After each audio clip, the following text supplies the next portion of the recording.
Position records began way back in 1973. Johann Zarco leads the way from fellow Frenchman Fabio. And we've got Bradley Smith, Stefan Bradl and Alex Marquez on row 7. Keep an eye on Stefan Bradl from the back of the grid. We believe he is going to try Honda's Kenny Roberts. The last time a Yamaha rider won the opening 3 Grand Prix of a Premier Classic. Underway. The warm-up lap on a very warm circuit, 47 degrees temperature. He's been in this situation. Who would have thought it? He's not shy and scared to get elbows and knees out when he needs to, is he? The new generation in MotoGP with Fabio Quartararo. Here we go, we've just said it, the Battle of Brno. We're all set for it. Wish a bumpy ride for those men on your screens right now. This Brno circuit, treacherously bumpy over the last 2 or 3. What a shock he sprang yesterday. Chapter 1, we saw the champion down and out. Chapter 2, third chapter in Czech Republic. Lights out here in MotoGP. What a start from Aleix Espargaro from the second row. Fabio Quartararo's mate Franco Morbidelli. It will be the whole shot for the Frenchman. Aleix Espargaro goes through in third. Quartararo's wide though. Through goes Morbidelli. It's a pole that Johann Zarco was looking for. He's been swallowed up now as well by Pol Espargaro. Aleix Espargaro on the factory at Aprilia in the top 3 on. And just looking at Jack Miller there, he's made a good start. We'll keep our eyes on Dobby as we go. As Aleix Espargaro now charges up the inside of Fabio Quartararo. Can he hold on? Used to seeing the Aprilia RSG mixing it with the big boys at the front. Valentino Rossi did not get a good look. Already getting his head down. Already nearly half a second clear of Aleix Espargaro. Well, there is Valentino Rossi then with Danilo Petrucci just up ahead of him. Nakagami's really getting busy. He's made up a bunch of... Very often, Woody, just 3 times. And there he is down in 6th place. Dovizioso's recovered a couple of spots. He's come through sector. World Championship winning year in Moto2. He's 8/10 of a second clear already on this opening lap. There are the 2. The Spanish hero still riding battered and bruised after that horrible crash he had in qualifying at the season opener. 11th he started. He's got a gigantic lead already over Aleix Espargaro on the Aprilia and Quartararo. Here is Johann Zarco then. He goes wide into the first corner. No second invitation required for Fabio Quartararo. The Frenchman streaks straight as he looks to find a way through on his brother Brad Binder. Is he trying to hang it around the outside? He is, of his teammate. Look at the number 32. Yeah, Binder roughed up Pol Espargaro there a little bit, didn't he, as well? And that's allowed Johann Zarco through with the gloves off. He's a fighter, he's a scrapper, and that's exactly what he's doing here on lap 2. Brad Binder might be, I'm going to make another mistake. Friendly fire from him last time, and another bit there on his teammate, Pol Espargaro. Quartararo, Aleix Espargaro still hanging on there in the top 3. He's coming under real pressure though from Binder, who's dive bombing him from ways back on through. Great battle this for 3rd. Here he comes again, Brad Binder up the inside. He retakes Thunder up into 3rd place. Zarco's regrouped and got himself back into 5th. Pol Espargaro's quickly retaken that later so far. Somebody we have not mentioned at all, Maverick Vinales, started 5th, 8th. Another shocking first lap for the start for Cal Crutchlow. He's down in 19th place, so he's lost 7 places in the opening couple of laps, only because Miller's down in 16th place. Here comes Johann Zarco trying to put a move on Aleix Espargaro, who's just finding it a bit. Especially for Aleix Espargaro, what he's lacking is what he needs most around this horsepower Brno circuit, and that is engine performance. The wrong way at the moment is Aleix. He's going to try and bite back though. Here we go. Pol and Aleix love each other so much, but they don't really care when the visor comes down. Pit Byra looking on. The rookie at the moment. Dovizioso's clawed his way up into 12th, but he's 4.6 seconds behind the race leader. All can keep it all together because he's just showing what he's got here. The future is so bright for that South African. Can you imagine as well, MotoGP race? The kid's got skills. Into the last couple of turns then, let's see where the gap is. It looks like then the Yamaha on the straight. Is Binder going to have a poke at the World Championship leader into turn 1? No. These two have had a few. Binder around this 5.4 kilometre Brno circuit. He's just fighting a 1:57.445. By the Monster Energy Yamaha riders, Vinales still 8th, Rossi still 9th, and Dovi is still behind his teammate Petrucci in 12th. In Europe right now because their rookie sensation, Brad Binder, how long will he be able to keep this pace? He hasn't got the experience. I'm basically just going to get out there, go as fast as I can and then suck it and see. There's Valentino Rossi. He's got through on that place. He's currently harassing the Aprilia rider Aleix Espargaro in the fight for 6th. Yeah, well, for Ducati, and he's under real pressure here from his former KTM teammate Pol Espargaro. He said he was hoping to battle for the top. Pol's just got to be patient here. He's got the pace to be able to contend for the podium, but it doesn't need to be done. And Binder, having got quickly onto Fabio Quartararo's rear tyre, has not been close enough as Spargaro trying to go inside, outside. That is a nightmare. Joan Mir, so much hope that he might be able to fight for a podium, qualifying poorly. Johan Zarco, but he's immediately surrendered that place back. So Joan Mir, that's his second DNF in the first 3 Grand Prix. For Fabio Quartararo. Just incredible. From incident with Lecuona and Mir. Oh, it was Lecuona, not Oliveira. Sorry, apologies to Portuguese. Hope for his sake, he sees the checkered flag, given the almighty roasting he got from Hervé Poncharal. Quartararo at the moment has not been able to. Pol Espargaro tries again at turn 3, tried this on the last lap and then couldn't make it stick. As he finally got a Pol Espargaro, since KTM started in MotoGP 2017, has kind of been their golden boy. They didn't want to lose him to Repsol Honda next year. There's no problem at all for Franco Morbidelli. He's still 1.1 seconds clear.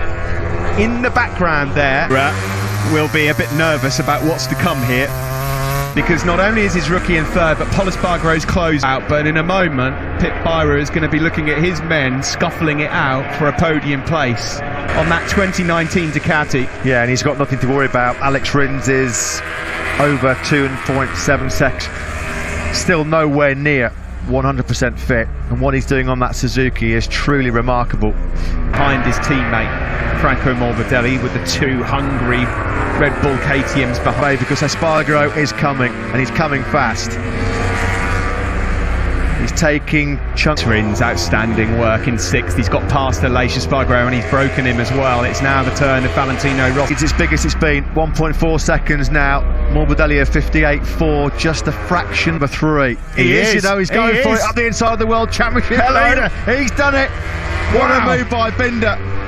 Punt as well. Brad Binder then up into 2nd. Now, can he break away from Fabio Quartararo? I'm wondering, able to run the same pace as Franco Morbidelli all weekend. Quartararo, the meat in a Red Bull KTM sandwich, and Quartararo's got bigger problems to worry about as well, because Pol Espargaro and Johan Zarco are all over his rear tyre now as well. Without the big mistake at the first corner. Oh, his 2 KTMs on the podium right now. Fabio's in trouble. Might have run into a spot of bother here, and all of a sudden we have got 2 Red Bull KTMs ahead of Zarco. He's getting a bit twitchy and impatient again, isn't he, Pol Espargaro? And Johan Zarco now wants to move through on him, and he's going to have a look up into wide again. He is wide again. He's got to keep calm, cool and collected. Oh, he's gone down! Believe it. Was there contact between him and Johan Zarco? He's got his arms up, wondering what's happened. There was definitely a no. Pol Espargaro. Was there contact here? Yes. Oh dear. It's happened repeatedly like this in different classes. As you said, you can't quite see. You've got to go for the gap. But Zarco blitzing by Quartararo. Quartararo's having grip problems here, big style. And Zarco through at turn. He will just say, I know what you guys are saying. I just didn't see him. I was leaning over to the right. I know exactly what he's going to say. 8.6 from Binder. The lap time's not even close. 6/10 quicker was the number 33. He's got right now a multi-good early birthday present. This would be some birthday present. Viewers of South Africa, you are witnessing. So South African fans have got any voice left at the end of this Grand Prix, well, good luck. There's going to be a few of them right now booking the Franco Morbidelli. It's not when, it's if. Can he keep his powder dry though, Brad? And it's coming now. Up the inside he goes. The rookie, Brad Binder, on the Red Bull KTM. Brilliant in Brno. This is incredible. And straight away, 2 or 3 bike lengths he ekes out on Morbidelli's. Well, he's won Grand Prix in Moto3 for Red Bull KTM. He's won a Zarco. I know exactly what he's going to say post-race, though. He's got the long lap penalty. That's his victory hopes gone. Here's Brad Tenchel, MotoGP winner for that camp. Incredible. He's pulling away. Binder's blitzing Morbidelli already. And Zarco, long lap penalty. Is that going to drop him back to Quartararo? He might just about get away with it. Down the hill into turn 5 we go. Do you know what? He might just have... He was just talking there to IRTA official Rick Crichton. Done it. Well, it's close, isn't it? I mean, full marks for his effort. Full marks for his effort. I'm not being funny, but it was ridiculous by Zarco. Deary me. By the way, Rins is still riding in 5th. Valentino's closing on him. Miguel Oliveira's in 7th. And then is the fact that he was actually coming back to Franco Morbidelli quite quickly. That's a very angry. I thought he'd seen the back of Johan Zarco at KTM last year, and then he gets whacked and then out of the race. Talk about bittersweet. This in the long lap penalty. Does he stay on the right side of the line? Look, he's got his knee down in the long lap penalty. Watch this part here. Watch how dirty the track is. That is precision. I mean, hats. He deserves the podium just for that. It's rear tyre's just not hooking up at all. Coming out of that turn 12. This is the point in the race, Matt, that Fabio, Frank, can he hold on to third, or once these guys get past Fabio, will they be able to close in on?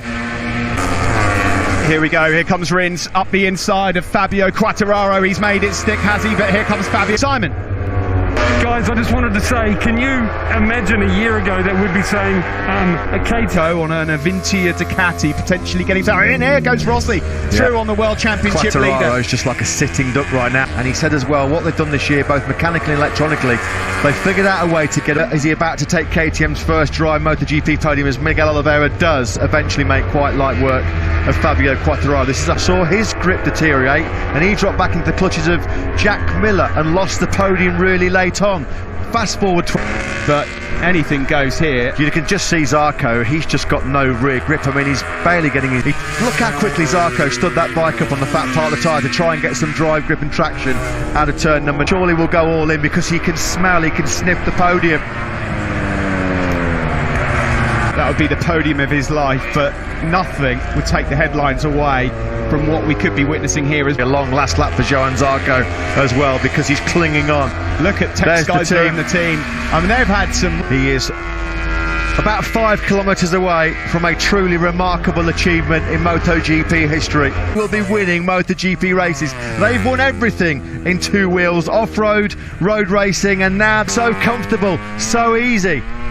What a hero Brad Binder has been for KTM. Band on it, why, as a ex-rider, I admire him so much. It's not his just his skill. He leaves nothing in the closet. He puts everything out there. And it just goes to show, if you do that, yeah. But it doesn't end there. Here's Alex Rins going to poach the podium here from Johan Zarco in the closing stages. Zarco's got no possible. He's got the horsepower on the Ducati. But this is for the podium. What a podium it would be for Alex Rins. You can just see how... He's got a couple of chances left, hasn't he? It's going to have to be done, surely. Over at turn. Look at you, beauty! A blazing victory for Binder. A new star is born. Franco Morbidelli. What a ride! What a race! What a performance by the South African Brad Binder. Podium in third place. That's the first time that team has had a podium finish in MotoGP. Have you ever seen anything? Is going to be flying at the top of a MotoGP podium from Brad Binder 2 weeks ago. Oliveira, by the way, a brilliant 6th. There's going to be some major, literally demolished and destroyed the established elite. By everyone, including Hervé. Big hugs, but I think I'll get the mic in there. But you know that special result that we... To be honest, I'm speechless at the moment. It's so amazing to have it. You knew how much we wanted it, but it is. Big congratulations. Well, I mean, there's just celebrations everywhere. That Ducati and the sponsor, they could fly to Austria. Brilliant, absolutely brilliant. Congratulations, of course, we should not forget nothing in response to Brad Binder's searing pace, but good to see Morbidelli second. He was the top Petronas Yamaha Essex in the Premier class since Marc Marquez in Austin 2013. We can go back to Simon in pit lane, who I'm sure has got an ecstatic work you put in here on the ground with the riders and engineers. How do you feel? Thanks to Mike Leitner. It's not sunk in anywhere yet. The first ever South African winner in the Premier class. Do you know, it's only...